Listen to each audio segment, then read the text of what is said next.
Welcome to the Inner Wonder. I'm Alex and I'm your host. Hi, thinkers. I'm Alex, and I'm your host. Today's guest is an example of resilience, I would say. I was thinking about the introduction for you, Terry, today, and I thought to myself that if I asked 10,000 people to write down a story of the guest I had today, I bet no one is gonna get it. It's so a life so fulfilled that very few could imagine. From playing basketball to becoming a basketball coach, to work in business, to becoming a police officer in the SWAT teams and the hostage negotiator, to also work with cancer. That's a very tough topic, to becoming a motivational speaker. It's a journey with a powerful message on that sustainable excellence that it's your book as well. Is not about perfection, which I really love. Terry, I want to welcome you to the Inner Wonder today. And as I said, it's a very fruitful CV. But if I was to remove that CV for a second and ask you, who's Terry? What would you say? Well, first off, Alex, thanks for having me on. I'm really looking forward to talking with you today. Who am I? I think at this point in my life, my purpose, my mission, my why has evolved into using the things that I've come to understand, certainly throughout my life, but also during my 13-year cancer journey to help people find and live their uncommon and extraordinary lives. You mentioned about your why, right? And you said that your why basically has evolved, right? I think on the first principle in your book, the 10 Principles to Leading an Uncommon and Extraordinary Life, first principle, you say, enjoy your life. And you bring a quote from Mark Twain that said that the two most important days in your lives is the day you're born and the day you figure out why. So on that evolution of the why, maybe I was thinking maybe that second day happens a lot of the times throughout our lives. Yeah, it does. And I don't think a lot of people even look for, let alone find, and then live the reason they were put on the face of this earth. And I think a lot of times we talk about our why, our purpose, or our mission as if it's a singular thing, as if it's one thing. And I can't speak to everybody else, but I can speak to myself. I feel my why, my mission has evolved over time. As you mentioned, when I was younger, I was a college basketball player. I felt my why was to be an athlete. And then as I moved into adulthood, I honestly felt my purpose was to be in law enforcement. I kind of went about it a different way, but I eventually got to that point. And now, in all honesty, as I'm probably coming towards the end of my life, I think my purpose has shifted again, to put as much goodness, positivity, motivation, love back into the world with the things that I've learned during my life and during my cancer journey. So, if you haven't found your why yet, are you actually looking for it? And I love the quote by Viktor Frankl, who wrote Man's Search for Meaning, was a Holocaust survivor during World War II, was in the Auschwitz concentration camp. And he talks about that people shouldn't live their life in the abstract, that every one of us has a purpose, a reason that we were put on the face of this earth. And he goes on to say, for the most part, we have a moral obligation to find that purpose that we're here to do and to actually live it. And honestly, Alex, I don't think a lot of people do that. Right. And I think on that book on Viktor Frankl, what was amazing is that he mentioned that basically not starvation, not hunger, it was not having a why that was the toughest thing, the main thing that basically differentiated the people that kept going in difficult times. Yeah, he did. And I've always felt, especially through cancer, you need to find meaning in your misery. you need to find the message in your misery, that we don't suffer, we don't go through things just for the sake of it, that there's something we're supposed to understand, something we're supposed to learn during those things. And do we learn it? Do we focus in and say, what is this trying to teach me? What am I supposed to take away from this event? And how can I use that once I learn it and apply it to my life moving forward? So I think the things we go through, cancer is nothing compared to what those people went through in Auschwitz. But at the same time, it's what's the meaning? It's not about starving. It's not about freezing to death. It's not about being worked to the bone. It's about what's the lesson I'm supposed to take away from this message. And so many of them passed away, but the ones that did survive, the work that Frankl did after he survived the concentration camps, and the stories in that book about people who knew they were going to die. And he has a great line in there, and I'm going to mess it up, I think, but he says, once people lose the will to live, it's almost impossible to get that will back. So I was always a person like, I'm never going to lose the will. I want to learn. I want to keep growing. I want to improve. Even if I'm on my deathbed, I want to be one of those people that goes to the grave learning something. Right. Terry, we've said that the why evolves, right? And it changes. So one could ask, then what's the point of having a why if tomorrow is going to be different, if in a year is different? Why is it so important to have that why, even if it evolves and changes? Because I think it gives you a reason to go on. All my years in law enforcement, I saw a lot of hopelessness and helplessness. People who didn't have a why, didn't have a reason to go on. It's your motivator. It's your internal, alarm clock that says, hey, I've got something that I am supposed to do here in this life. Am I doing it?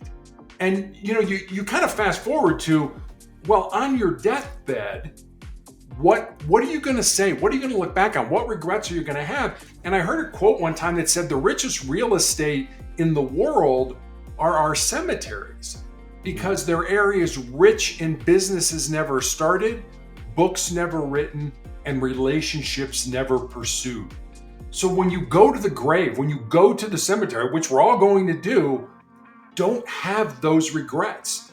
Do the things. I want to ask that person out. I want to talk to that individual. I want to write that book. I heard a quote one time that said 83% of Americans believe they have a book inside them, a memoir, a self-help book, some kind of cookbook, whatever it ends up being. And Alex, less than 1% of those people will ever write that book. When you go to the cemetery, don't have the regrets. You're here for a reason.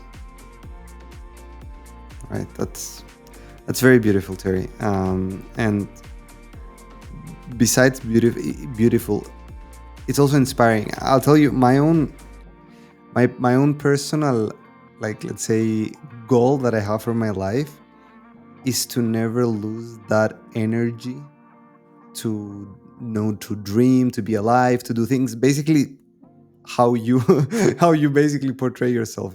And I think it's super important, because the moment you lose that, it's feels empty, right? It does. It feels empty.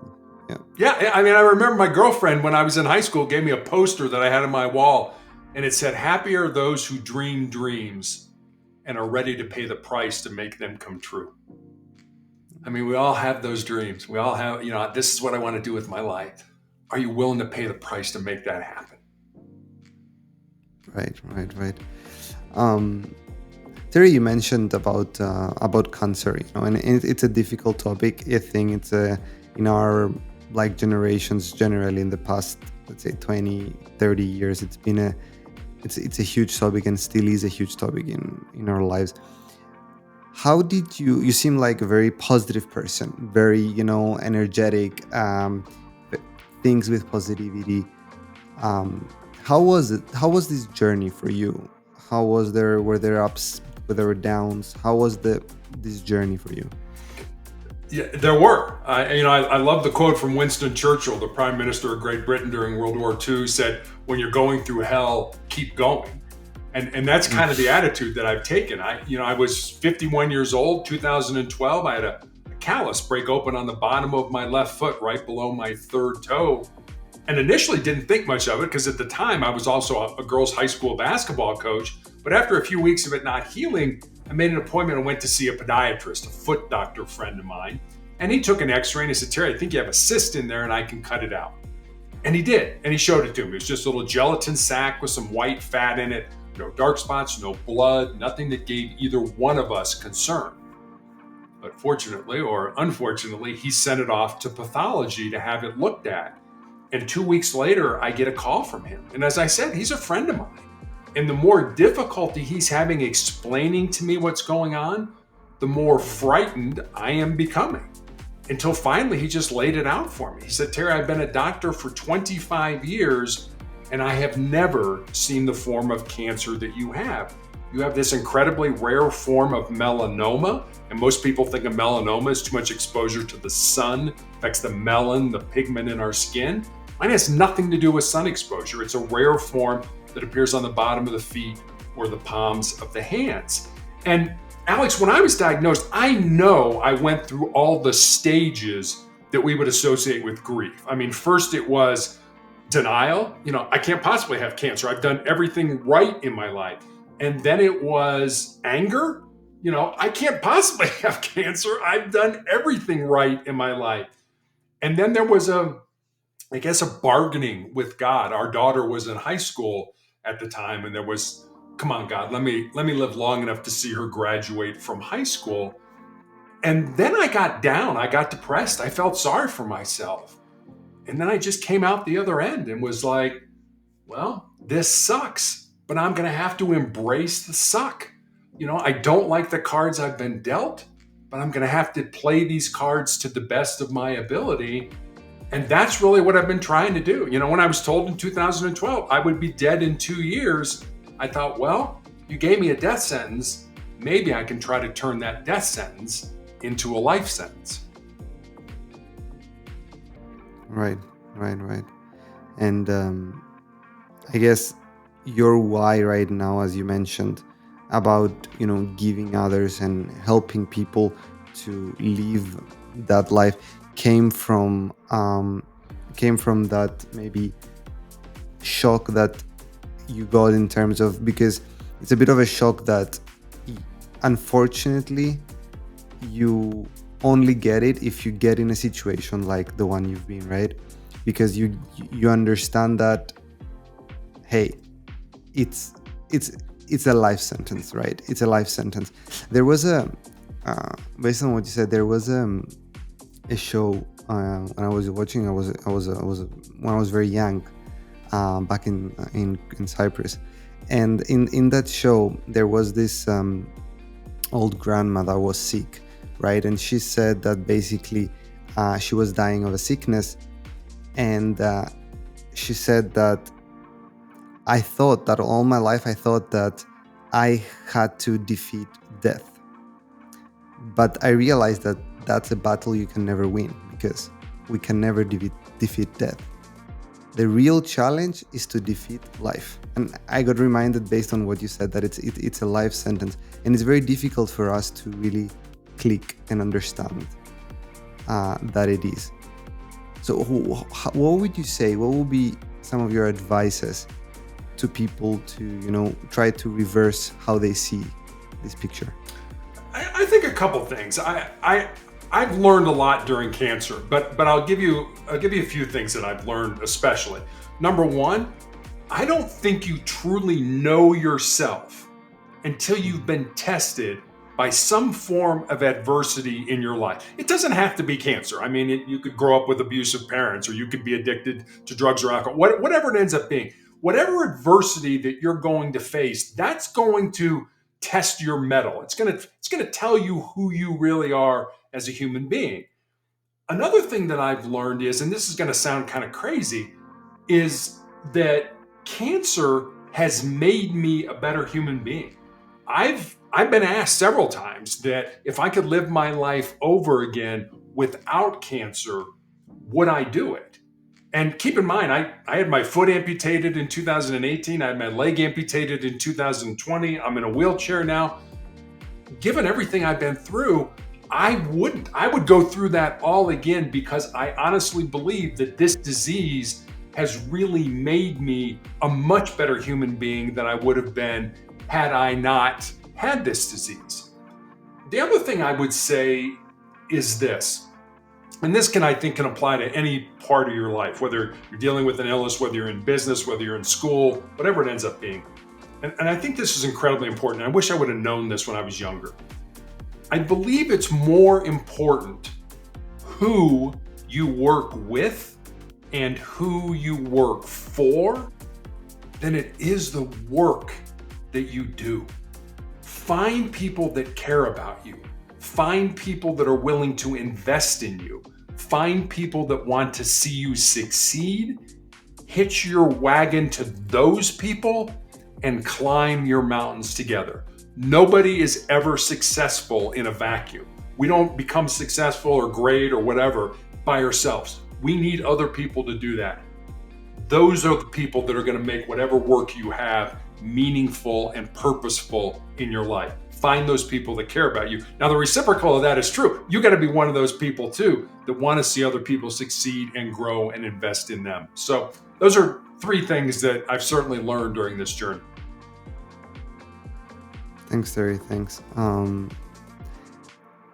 How do you think you can identify those people? I really find what you said very fascinating, and it's something that's been in my head as well a couple of times. There is a lot of this conventional wisdom that says surround yourself with the people you want to be like. Surround yourself with people that give you that energy and the vibe to continue. So I was oftentimes wondering, how do I know if those people are these people, right? One thing I was thinking is that you just know. You just maybe get that feeling. But I don't know. What's your opinion on this? Yeah, in a lot of ways, it's, finding these people, it's kind of like finding, a spouse, somebody that you're going to commit to. You're committing to friends, to relationships. And I'll give you 2 things to consider. I'm sure there's probably 1,000 other things, but 2 things are important. One, I would say your association with these people, are your metrics better? Are you smarter? Are you financially better off? Do you have better friends? Are you more well-rounded? Are you reading better books? Are you going to better entertainment and things like that? So I would say that, do these people make you better based on your association with them? And the second thing I would say is, would you go to war with these people? In other words, if you were in a battle and the shooting started and they were in the foxhole with you, would they stay in the foxhole with you? Would they shoot back? Would they not abandon you? Or would they cut and run? And as soon as things get hard, they're going to leave you. So I would look at those 2 things. And if the answer to those 2 questions is yes, then they may be people you want to associate with. And a lot of times we want to associate with people that are like us. And I get that. That's human nature. But I think it's also important to find people with different points of view that maybe don't agree with you, that maybe are smarter than you and things like that. But we get intimidated. We're like, oh, if that person's smarter, maybe they'll outshine me. That's not the point. The point is, can they make you better? And can you make them better in some way with your unique gifts and talents? I'm reminded of President Abraham Lincoln here in the United States during the 1860s. When he was inaugurated, he got members of his cabinet, some of which were from the other party, the other side, but he felt that they were the best people for the particular job, whether it was Secretary of State, Secretary of War, Secretary of the Interior, whatever it was, and they challenged him. So find people that will challenge you. And the last thing I would say about it is this: find people that love you enough that are willing to tell you the truth, even if it sacrifices the relationships they have with you. People that are saying, hey, Terry, no, I wouldn't do that.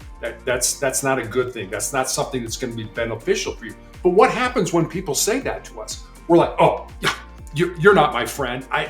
We ostracize them.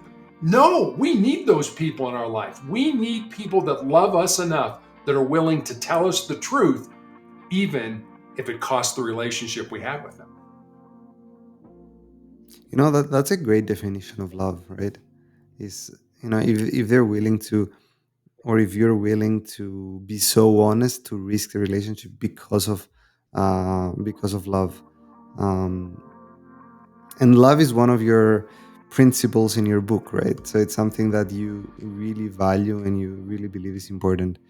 um, and on that note, I wanted to mm, quickly pivot on your book, right? 10 principles in building an uncommon extraordinary life, and you call it sustainable excellence, which is a great name. But I wanted to give you my quick thought on reading those principles. um, you talk about being curious, about asking questions. You talk about seeking something that is bigger than yourself. You talk about love, you talk about family and God. And when my naive mind, when I started reading the title Sustainable Excellence, 10 Principles, I started before reading, I thought that those principles would be centered across how you become better, how you grow in a more conventional way. But those principles, to my mind, they were very humbling. It's about being more humble, that will allow you to grow. And I found that very, very interesting. And that was my take. I don't know if that was intended. It was just what made me feel. So I wanted to ask you about this. Yeah, I think humility is something that I try to do. I strive for, which is why being a guest on podcast, I'm a very private person. I don't like sharing my stories, the things that I've learned. I like keeping things close to the vest. But I also feel that to have credibility on a podcast, to have credibility when I speak in groups, not only do I have to talk the talk, but I also have to be able to walk the walk. That yes, I've been through this, I've lived this, and here's what I've learned from it. And I remember, when I did my first podcast, Alex, I was horrible.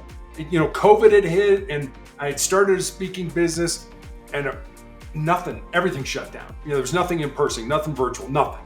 And a friend of mine reached out and said, "Would you like to be a guest on my podcast?" And I said, "Sure. What's a podcast?" I had no idea what a podcast was. And he explained it to me, and I said, "All right, I'll try this." I said, "I'm not a real good sharer. I'm not real good at opening myself up." And Alex, I was horrible. I had Post-it notes all around the camera, and he would ask me a question. I'd kind of lean in and read one of the Post-it notes. I was terrible. I provided no value to the audience. But I quickly understood that if I was going to do this, I needed to step outside my comfort zone. I needed to say, look, this happened to me. Yeah, it was something good, or no, I shouldn't have done that. I learned a lesson from being a knucklehead and doing something goofy like that. So it was hard for me to do this. So I don't like to share, but it's my purpose now. And without getting into religion, I mean, I honestly feel that my purpose in life is literally that God is using me to show His love, His mercy, His grace, His peace, His comfort. And He's doing that through me. And that's why I do all these podcasts. That's why I speak in person. That's why I write. I feel that I'm being used by our Creator.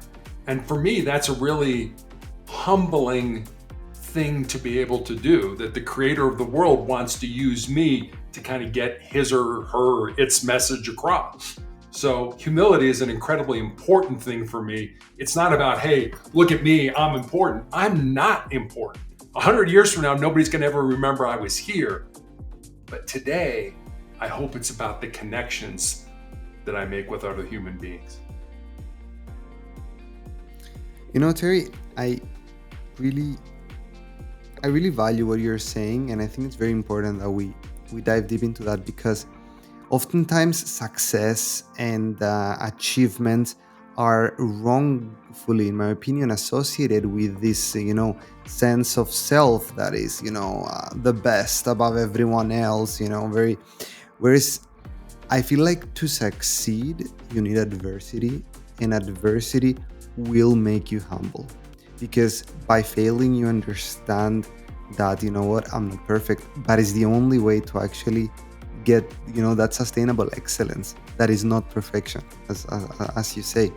And I think that's a great, um, that's a great, let's say, lesson from you. So thank you for that. You're welcome. If I can just add this, I was a big fan of a basketball coach at the University of California at Los Angeles, UCLA, when I was growing up.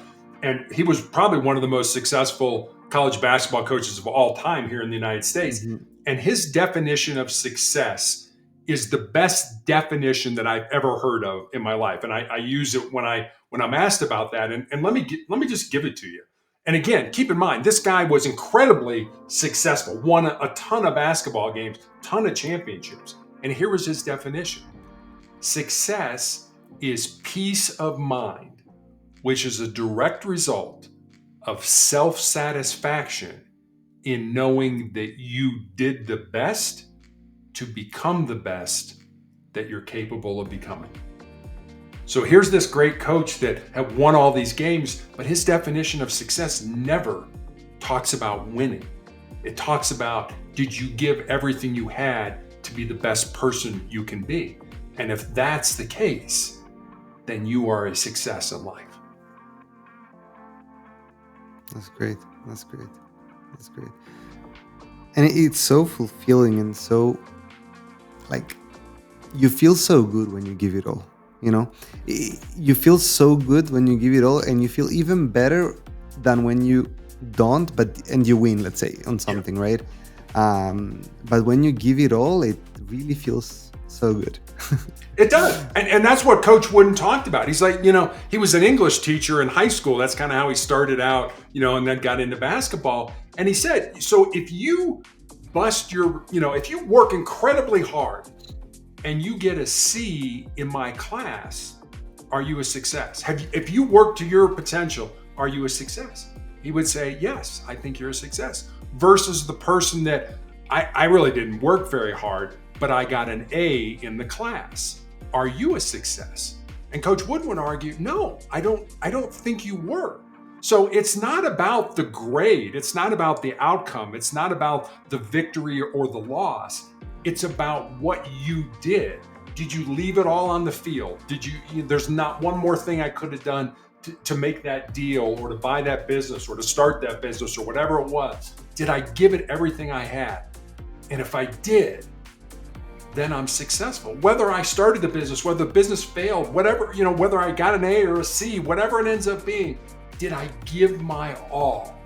I didn't hold anything back. And I think that's an incredibly important lesson to learn. 100% agreed. 100% agreed.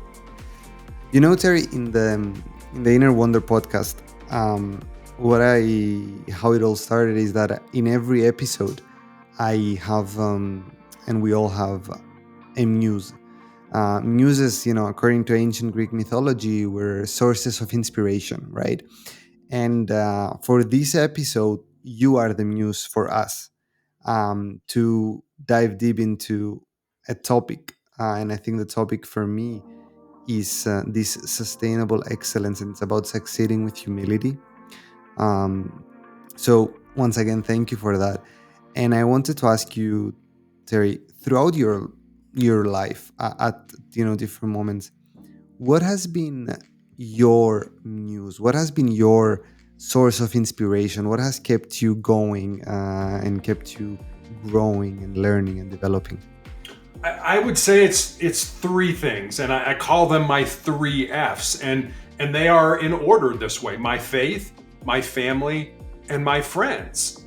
And I tell the story. Excuse me. A lot of times, as a police officer, after we did a shift, or when we had a SWAT call up, after the call up, everybody's like, "Come on, let's go out to the bar and let's have a drink." And I was always like, no, I love you guys and I would lay down my life for you, but I'm going home because my family was the place. My family was where my batteries got recharged. My family loved me unconditionally. Didn't matter, who I was or what I did. They loved me, and that's where I got my inspiration. That's where they were my muse at that point in time, because it's really what grounded me, and they were my values. I mean, there's some family is a huge part, faith, family, and friends. So my relationship with my God, my relationship with my family, and my relationship with my friends. And I'll end with this. Certainly, I think disease, whether it's cancer or whatever it is, can tend to isolate you from what's important. I think initially you get isolated from your friends, then you get isolated from your family, and potentially you even get isolated from yourself, from who you are. And I never wanted that isolation. I wanted to keep those relationships going in my life because, as I said, they were where or how I got my batteries recharged. How has your relationship with faith, because you touched upon it, how has your relationship with faith evolved over the years, even before the disease and after, but also generally throughout your life? How has it evolved? I'm a cradle Catholic. I was born a Roman Catholic, have been a Roman Catholic my whole life. I have explored other religions, but I keep coming home to being Catholic. And I've had so many things in my life. I had 3 knee surgeries in high school that almost derailed my basketball career. And I went to college on a basketball scholarship and things like that. So faith was always a huge part of my life growing up. And even my wife, who when I married her was not Catholic, but felt that she wanted to explore that when she got pregnant and we had our daughter and things like that. And my daughter's had her own faith journey. She's gone on different faiths and has now come back to being Catholic herself. And I'll just give you 2 quick stories. One of the things that my doctors did when I had cancer initially was put me on a drug called interferon. And interferon for me was just a horrible, nasty, debilitating drug. And I was on this drug. I took a weekly injection for 5 years, and it gave me terrible flu-like symptoms. And Alex, I remember feeling that there were sort of 2 camps. There was the living and there was the not dying camp. And I felt I was in the not dying. I didn't feel I was living. I wasn't contributing. I wasn't working. I wasn't really contributing to my family. And I literally begged God to take me, to take me onto this world. End my life, let my family, my friends get on with their lives. But God didn't end my life. He gave me the strength to go on. And then when I had my leg amputated and I found out I had tumors in my lungs, which I still have tumors in my lungs, I'm still treated for those. My doctor, my oncologist, showed me my CAT scan. And Alex, I have no medical background. I don't know how to read a CAT scan. But you could kind of look at it and be like, oh, well, that sure doesn't look like it belongs there. I had these big tumors in my lungs. I had fluid all around the pleural spaces of my lungs. And I remember looking at my doctor and saying, how was I alive? And I will never forget this till the day I die. He put his head down, he shook his head no, and then he looked up at me and he said, I don't know, because you shouldn't have been. Which said to me that God's not done with me yet. When I die, where I die, how I die, way above my pay grade. I don't spend nearly as much time worrying about dying as I do about trying to learn the lessons I'm supposed to learn and then help other people find those lessons as well. That's incredible, Terry. That's incredible, Terry. And it's when you reach that level of thinking, and it's not easy, right? It's not easy because you go through stages, and oftentimes necessary. Even when you said at the very quite a bit before, when you said about your first podcast episode that you had your sticky notes around the screen, maybe even that is also necessary, right? Sometimes it's like it's just necessary parts of the journey, and sometimes it's good to be, let's say, reminded that is baby steps. As long as you're taking those steps, if in the next podcast you have half of those sticky notes, and then and then reach a point where you feel good, and you're in the moment where you are right now, where you're so focused on living and on your why, which is to give to others. I think that's really great, and it seems that based on the coach definition of success, you found the peace, right? I like to think so. I mean, you're right. It is. I mean, think about the first time you drove a car. I mean, were you any good at it? I wasn't. I mean, the first time you cooked a meal, what did you burn? First time you studied algebra, were you any good at it? None of us all of a sudden is great at something. We have to, as you say, go through those baby steps. We have to get better. We have to improve. But you also have to want to do that. And I learned through this podcast thing, if I told you, well, here are my 4 truths or here are my 10 principles, you might remember 1 or 2 of them.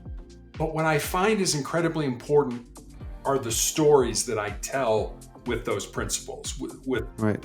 those 4 truths. Because if I tell you 4 things and I give you a story about each of those things, there's a much greater chance you're going to remember those things because of the story, not because of the principle.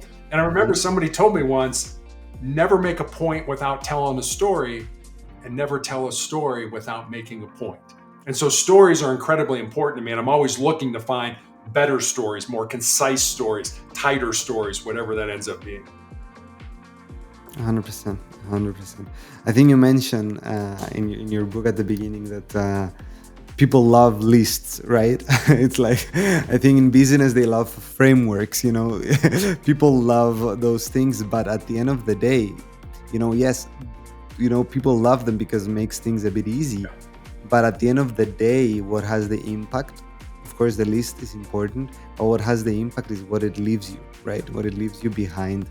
Because you might not remember anything about, even like someone listening to us might not be able to recall anything of what we say, but they will recall how it made them feel and what it instills in them, right? Yeah. And I think that's the goal. It is. It's very nice. Thank you, Terry. One thing that we have another, let's say, tradition in the podcast that I like to do, which is a small visualization exercise, right? So it's very small. If you're okay with it, I'm gonna just ask you to maybe close your eyes just for a second. I'll read you something, and then we can discuss. Thinkers, feel free to join us. Terry, as you close your eyes, think about everything you've been through, from that basketball court to the business office, to the police, to the hospitals, the highs, the lows, the moments of doubt, and the times when you stood tall despite it all.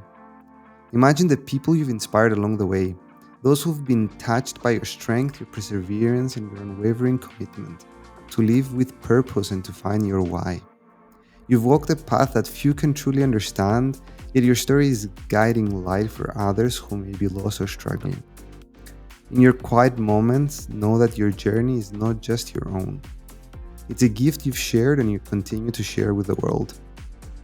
Now picture the younger generation looking up to you, drawn not to your achievements, but by the way you've turned pain into power, adversity into growth, and your personal struggles into something that uplifts those around you, but also you. Terry, I want to thank you for sharing this story and your journey with us. Your courage to live fully and to face every challenge with your heart and give your wisdom back to others, as I feel that your why has becoming a success. So, Terry, as you open your eyes, I just want to ask you, how did that made you feel, and what would be your advice to our listeners today? But also, what would be your advice to your own self? As I was listening to you read that, different words kind of popped in and out of my mind. And the word that I eventually settled on was connection. And I think society today, social media allows us to stay on the surface with people. Everything's great, everything's wonderful, or, everything's the worst time in history, or whatever it ends up being. And I was thinking about a story that I heard of a professor at the University of Chicago, a psychology professor, who does this experiment with his students. True story. And that is, he sends his students out to get on a bus. And the idea is, in 3 questions, to try to be deep with another human being. So you get on a bus, sit down next to somebody, and I'm just making all this up. Hi, how you doing? Oh, I'm fine. How are you? That's question 1. Question 2, what do you do for a living? I'm a doctor. Okay. Question 3, have you always wanted to be a doctor? Alex, it doesn't matter what they say. They could say, no, I grew up on a farm and I wanted to be a veterinarian, but X, Y, and Z happened. Or my mother was a doctor and died of breast cancer at 40, and I'm honoring her memory by becoming a doctor. Whatever they tell you, now they're telling you their why they do what they do in their life. And we don't go deep with people anymore. I mean, that's one thing I learned as a hostage negotiator is to get the empathy, to get the understanding. I don't know you. Help me to understand what's going on here. And the important word there is understand. You don't have to agree with people, but you need to understand them. And I don't think we do that today. We like people that are like us. I like people that are like me too, but I also like people that are different from me because maybe I can learn something from them. What's your why? What's your how? I had an interview with a college student who wanted to talk to me, and he said, what do you usually ask people when you first meet them? He said, well, what do you, most people ask, well, what do you do for a living? Or where'd you go to school? I said, what I ask people is, what do you love about what you do? That's what I ask people. Because that question just in and of itself gives me their why.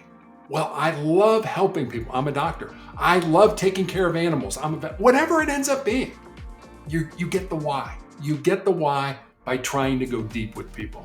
So I don't know if that answers your question, but I guess that's the advice I'd give to myself. Make connections with other people. Like I said, 100 years from now, nobody's going to remember I was even on the face of this earth. But what I hope people remember today are the connections, the relationships that I have with other human beings. That's great, Terry. And it's not easy, and I think that's for all of us to know. But it's worth it.